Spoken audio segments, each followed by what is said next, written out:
Good,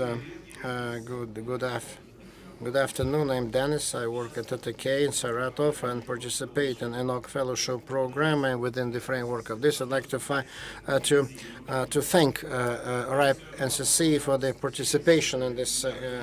I will talk about Unicast DNS servers in Volga TTK. So there is a Russian proverb. So we were not lucky, but when we were unlucky, it helped us a lot.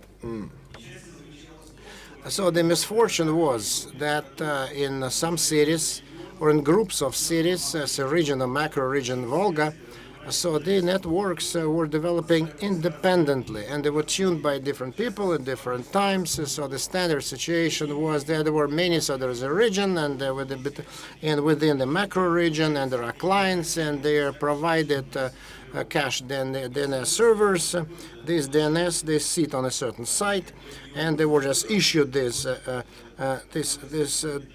so they operate from one switch and from one power source, and then at one of those nodes, so the power is off for a few hours, so the APP just goes down, and the whole APP, so the channel works for the internet, but most clients and clients cannot use, because the domain number disappeared, because the majority, so the providers DNS, that's what they have.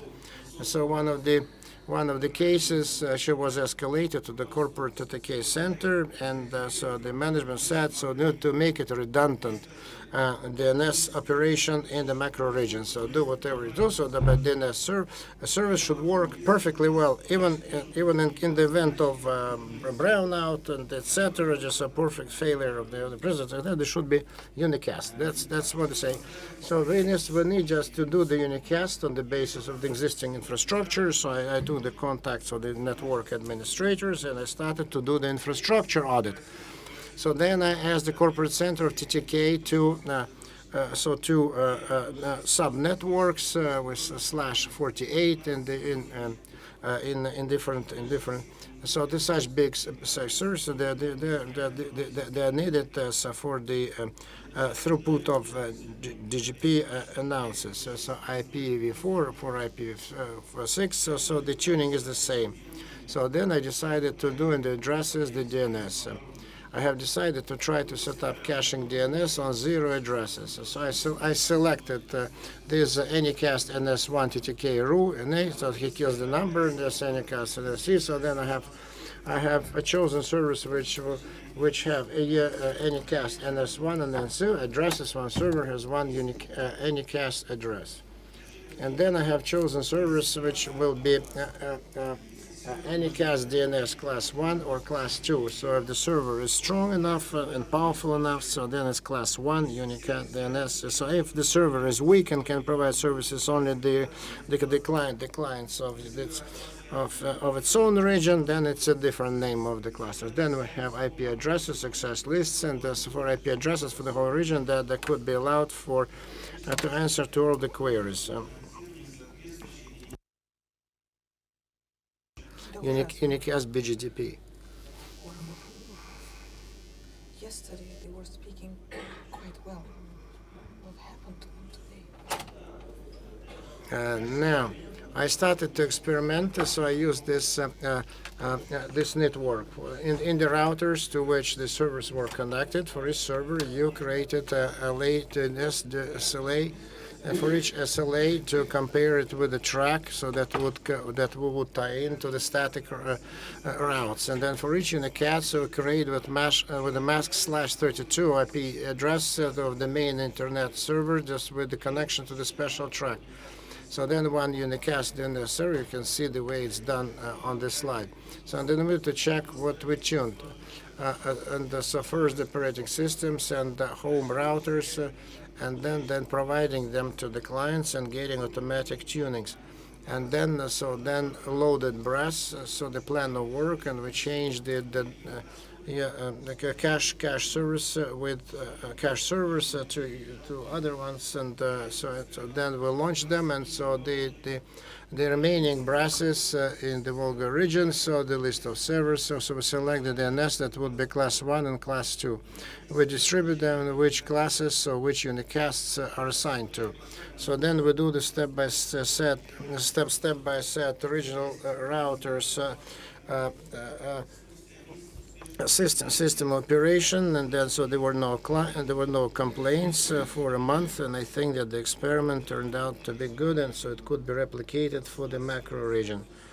Then the instructions manual has been provided to all the administrators, and so after all the servers have been tuned and the routing is there, so we do the reconfiguration of brass. And we tune one brass a day, so to provide DNS servers to the clients, caching servers. So then reliability. If one DNS stops operating, so the IPSLA so the triggers in a few seconds. So then the route is removed, and the load goes to another server. If the another server faults, then it goes to another server. So then continues until we still have at least one server. So then this routing is more efficient than to do the dynamic routing on each server. And so this solution should be quick and straightforward, so that it could be scaled for the entire region. So after the introduction of Unicast DNS, so we needed to do the monitoring of DNS servers. And for the monitoring of Unicast DNS servers, I used the server plus the DNS collector of ARC. DSC name. DSC puts internet into research mode, and then collects DNS traffic, and then puts the data into JSON or XML files. And then files are updated every 5 minutes. File JSON. Then once in 5 minutes, a script is launched, and with the help of Zabbix sender, so Zabbix server sent to and files from DSC are removed. And that's from DSC data on each server is collected, a load average is collected, number of entries, and FCON track, and the number of simultaneous queries. Then they monitor the condition of DNS services, SSH service, using the outside check, so using special system in case of unauthorized situation. So we total 13 in 8 cities on 12 sites.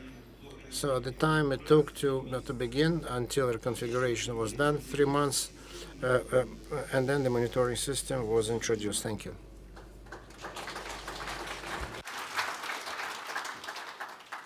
Вопросы? Questions?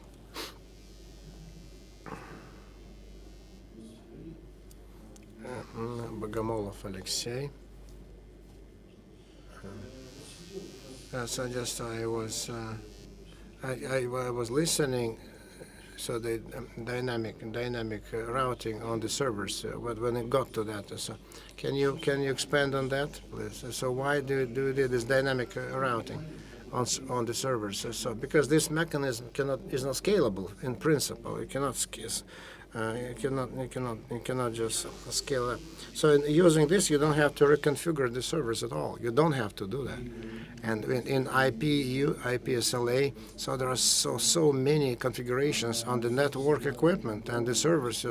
It's only 2 lines, and that's it. Quag, and this is so you can scale up millions of servers. So the networks in the region are developed by different people independently of each other. So they're different operating systems.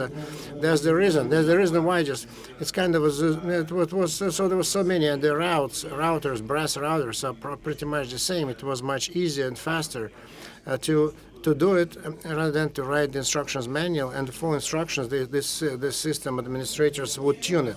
It turned out to be much easier. This is the legacy system.